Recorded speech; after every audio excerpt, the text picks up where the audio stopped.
मेरी भाभी बहुत ज्यादा हसीन थी, लेकिन जब से भाई बाहर गए थे वो काफी उदास रहने लगी थी। अक्सर तो मुझे ऐसे इशारे करती कि मैं शर्म से पानी पानी हो जाता। भला मैं भाभी की बात कैसे मान सकता था। कुछ दिन गुजरे तो भाभी रोजाना रात को मुझसे एक बड़े साइज की मोमबत्ती मंगवाती और जाने कमरे में ले जाकर ऐसा कौन सा काम करती कि सारी रात उनके चिल्लाने की आवाजें आती, जैसे बहुत ज्यादा तकलीफ में हो। मैं पूछता तो कहती कि एक नई नवेली दुल्हन के लिए अकेले गुजारा करना कितना मुश्किल होता है, ये मुझे ही पता है। फिर भी अगर तू कहता है तो आज कमरे की खिड़की खुली रखूंगी, अंदर आकर देख लेना मैं आवाजें क्यों निकालती हूँ। अगले दिन आधी रात को भाभी के कमरे में गया तो ये देखकर मेरे रोंगटे खड़े हो गए, क्योंकि भाभी मोमबत्ती को फिर जब भाभी ने मुझे देखा तो पास खींचकर पूरी रात फिर जब भाभी ने मुझे देखा तो पास खींचकर पूरी रात मैं आज फिर उसी दुकान के बाहर खड़ा था।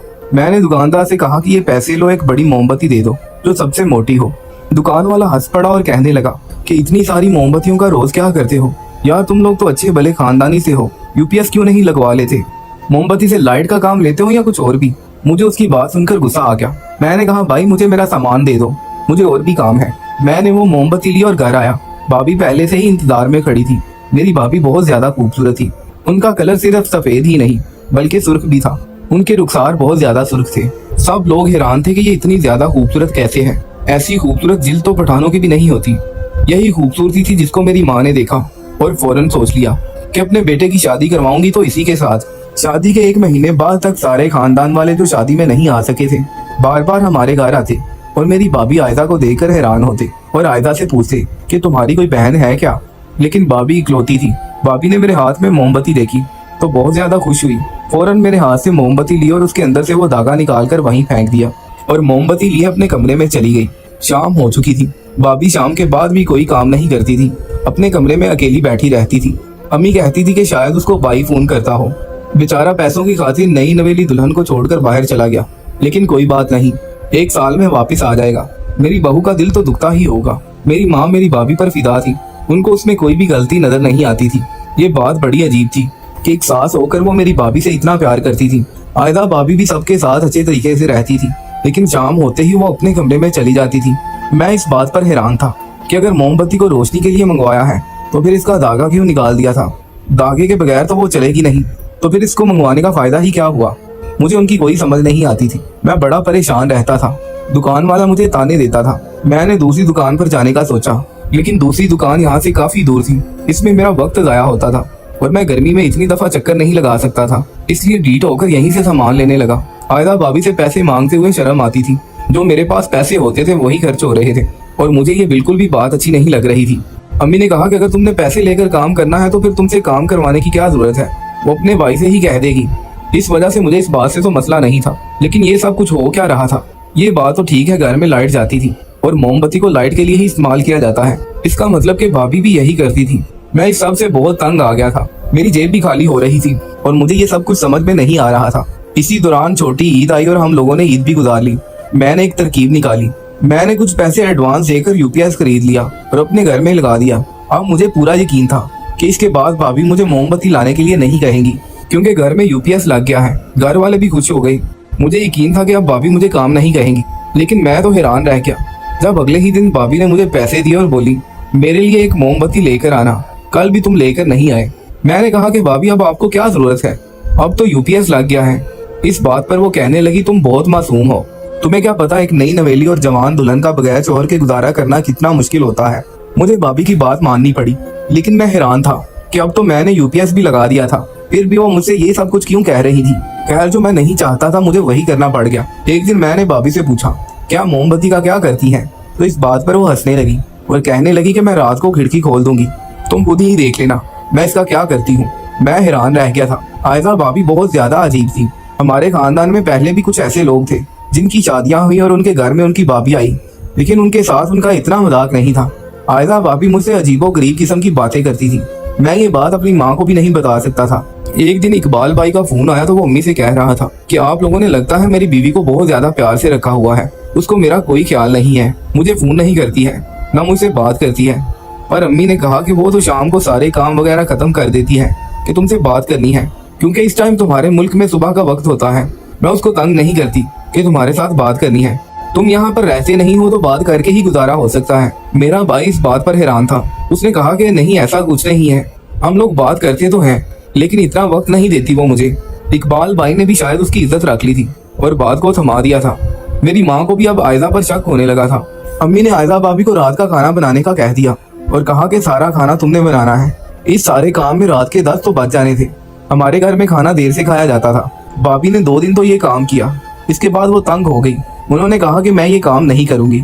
एक तो मेरे शोहर को बाहर भेज दिया है और शादी में तो आप लोगों ने ऐसा कुछ नहीं बताया था कि वो इतनी जल्दी वापस चला जाएगा, और ऊपर से मुझसे घर के काम करवा रहे हैं। मैं दिन का खाना बनाया करूंगी, रात का खाना मैं नहीं बनाऊंगी। जब उन्होंने इनकार कर दिया और अपनी आई पर आ गई तो फिर मेरी माँ भी क्या करती। फिर घर में झगड़े होते और कुछ भी ठीक नहीं होता। मेरी माँ इस तरह की नहीं थी, उनको ज्यादा झगड़े करने का शौक नहीं था, इसीलिए वो भी खामोश हो गई। अब मैंने भी सोच लिया कि मैं भी देखूंगा भाभी क्या करती हैं। उन्होंने खुद ही कहा था कि मैं खिड़की खोल दूंगी, तुम खुद ही देख लेना। मैंने सोच लिया कि आज रात उनके कमरे की खिड़की के बाहर जरूर जाऊंगा। उनका कमरा एक साइड पर बना हुआ था, बाहर छोटा सा बाथरूम था।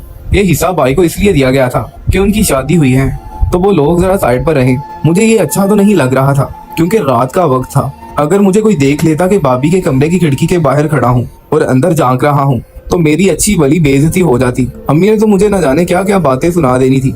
मैंने आसपास देखा तो कोई भी नहीं था। फिर जब मैं खिड़की के पास गया तो खिड़की बंद थी, लेकिन अंदर से अजीबोगरीब किस्म की आवाजें आ रही थी।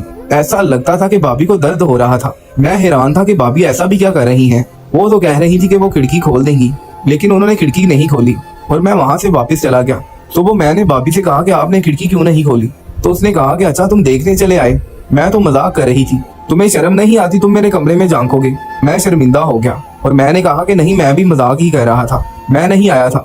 इस बात पर वो फिर से हंसने लगी और कहने लगी कि कोई बात नहीं, मैं भूल गई थी खिड़की खोलना। मुझे उनकी समझ नहीं आती थी, उनके मूड का पता ही नहीं चलता था। कभी कोई बात कर देती तो कभी कोई, और कहती थी कि मैं मजाक कर रही हूँ, और कभी कभी संजीदगी में भी अजीब सी बातें कर देती थी। मेरी माँ अक्सर आयदा की बुराइयां भी करती थी, जबकि मोहल्ले वाले कहते थे कि बड़ी ना शुक्री हो, इतनी खूबसूरत जान जैसी बहू मिली है। मेरी माँ कहती थी कि खूबसूरती का अजार डालूं, कोई इखलाक कोई सलीका भी तो होना चाहिए। जबकि यही मेरी माँ थी जो पहले कह रही थी कि लड़की को खूबसूरत होना चाहिए ताकि सारे देखें तो देखकर जल जाएं। घर के काम तो आजकल किसी भी लड़की को नहीं आते, शादी के बाद ही सीखती हैं। लेकिन अब मेरी माँ का नजरिया बदल गया था। भाभी की कोई बहन तो नहीं थी, लेकिन एक कजन थी, उनकी ही तरह खूबसूरत थी, पर उनसे बहुत कम खूबसूरत थी। मेरी माँ पहले कहती थी कि उसका रिश्ता मेरे लिए लेना है, लेकिन अब मेरी माँ ने तौबा कर ली थी और मुझे भी कोई शौक नहीं था। अगर भाभी ऐसी थी तो उनकी कजन भी ऐसी ही होती, और मैं ऐसी औरत के साथ जिंदगी नहीं गुजार सकता था। इकबाल भाई यहाँ पर नहीं थे। अगर उन्हें पता चल जाता कि घर में क्या हो रहा है तो वो भी हैरान हो जाते। अगले दिन मैं फिर से इंतजार में था कि आज खिड़की खुली होगी, लेकिन आज जब मैं जाने लगा तो मेरी माँ ने मुझे देख लिया। उन्होंने कहा कि इस तरफ किधर जा रहा है। मैंने कहा कि वो मेरे दोस्त का फोन आया है तो मैं लॉन में जा रहा हूँ। मेरी माँ ने मुझे डांटना शुरू कर दिया। खैर मैं माँ के सामने वापस कमरे में आ गया, लेकिन थोड़ी देर के बाद फिर से चला गया जब यकीन हो गया कि मेरी माँ सो गई है। लेकिन इस दफा फिर से खिड़की बंद थी। अब मैंने गौर से सुना, वाकई ऐसी आवाजें थी कि जैसे कोई तकलीफ में है। ऐसी आवाजें आ रही थी जैसे भाभी को बहुत दर्द हो रही है। क्या वो भाई की याद में रो रही थी? लेकिन वैसे तो उनकी हरकतों से ऐसा नहीं लगता था कि उनको भाई की याद आती है। फिर ये आवाजें क्यों आ रही थी? आज मैं बड़ा परेशान हो गया। अगले दिन मैंने भाभी से कोई जिक्र नहीं किया। वो शायद मेरे साथ मजाक कर रही थी। मुझे तो रोज कहती थी कि मैं खिड़की खोल दूंगी, लेकिन खिड़की खुलती ही नहीं थी और मैं चोरों की तरह जाता था। मुझे टेंशन अलग होती थी और आज अम्मी ने भी मुझे डांट भी दिया था। इसलिए मैंने खुद सोच लिया कि मैं ये सब कुछ अपने दिमाग से निकाल दूंगा। वैसे भी मुझे उनकी जाती जिंदगी में बोलने की जरूरत नहीं है, लेकिन दूसरी तरफ वो चीजें भी मुझसे मंगवाती थी, तो फिर मैं क्या करता। इकबाल भाई ने फोन करके बताया कि वो 2 माह के लिए घर आ रहे हैं। ये बात सुनकर हम सब खुश हो गए, लेकिन भाभी बहुत ज्यादा परेशान हो गई थी। उनकी शक्ल पर बिल्कुल खुशी नहीं थी। उन्होंने कहा कि ये अफवाहें हैं, अभी छुट्टियां तो नहीं हुई उन्हें, उधर ही काम करेंगे, और काम नहीं करेंगे तो पैसे कहाँ से आएंगे। मेरी माँ ने कहा कि तुम्हें तो खुश होना चाहिए, तुम्हारा शौहर वापिस आ रहा है, तुम्हें काम और पैसों की पड़ी हुई है। तो मेरी भाभी ने उल्टा जवाब दिया और कहा कि पैसे नहीं आएंगे तो ये घर कैसे चलेगा। आपका ये बेटा तो कोई काम नहीं करता, जबकि मैं घर में बच्चे को ट्यूशन पढ़ाने जाता था। शाम के टाइम वैसे भी मेरी पढ़ाई चल रही थी, मुझे काम करने की क्या जरूरत थी। बाबा की पेंशन आती थी और भाई भी तो सारा घर चलाते थे। अम्मी कुछ बोलने लगी, लेकिन मैंने अम्मी को खामोश करवा दिया। मैंने कहा कि आयजा अपना रंग दिखा रही है, इस तरह घर का माहौल खराब होगा। अम्मी अपने कमरे में चली गई। मैं खुश था कि उन्होंने मेरी बात मान ली थी और वो खामोश हो गई। मैं नहीं चाहता था कि घर में कोई फसाद बन जाए। आयजा भाभी ऐसा ऐसा छोटी छोटी बातों पर ताने देने लगी थी। शायद उनका वो अच्छी होने वाला रवैया अब खत्म हो गया था और वो हमें बताने लगी थी कि वो किस किस्म की औरत है। मैं भाभी से दूर रहता था, अपने काम से काम रखता था। जब वो मुझसे कुछ मंगवाती तो मैं ला के दे देता था। एक दिन मैं अपना फोन लेकर उनके कमरे के पास से गुजर रहा था। रात का वक्त था जब उन्होंने मुझे इशारा किया और कमरे के अंदर चली गई। मैं समझा कि आज वो फिर मेरे साथ मजाक कर रही हैं। मैं वापस जाने लगा, लेकिन जैसे ही पलटने लगा मेरे कदम रुक गए, क्योंकि आयता ने कमरे की खिड़की खोल दी थी। इसका मतलब कि आज वो मजाक नहीं कर रही थी। गरम गरम मोम लगाकर वो जब मेरे सामने बैठी थी तो बहुत ही अजीब लग रही थी। उन्होंने भी मुझे देख लिया कि मैं अंदर झांक रहा हूँ और मेरी तरफ देखकर अजीब सा कुछ कहा। मुझे उनसे खौफ आने लगा। मैं उसी वक्त वापस चला गया। अगली सुबह उनसे बात की। मैंने कहा कि आप क्या कर रही थी। उसने कहा कि तुम्हें क्या लगता है मैं इतनी खूबसूरत क्यों हूँ? मैं रोज रात को अपने चेहरे पर मोम लगाती हूँ। कल भी वही लगा रही थी और इसकी वजह से मेरे चेहरे की सारी गंदगी और मरी हुई जिल्द उतर जाती है और मेरी असल चमकदार जिल्द बाहर आती है, तभी तो इतनी खूबसूरत लगती हूँ। मैंने सोच लिया था कि आयजा भाभी पागल है और 2-3 दिन जानबूझकर मैंने कोई बात नहीं की, क्योंकि खूबसूरती के लिए कोई अपने आप को इतनी अजियत देता है कि जो इंसान अपना ही नहीं होता वो किसी का नहीं होता। जब वो अपने साथ इतना जुल्म कर सकती है तो वो कल को किसी के साथ भी कर सकती है। ये बात मैंने किसी को भी नहीं बताई। इकबाल भाई 2 महीने के लिए वापस आ गया। भाई और भाभी रोज झगड़ा करते थे।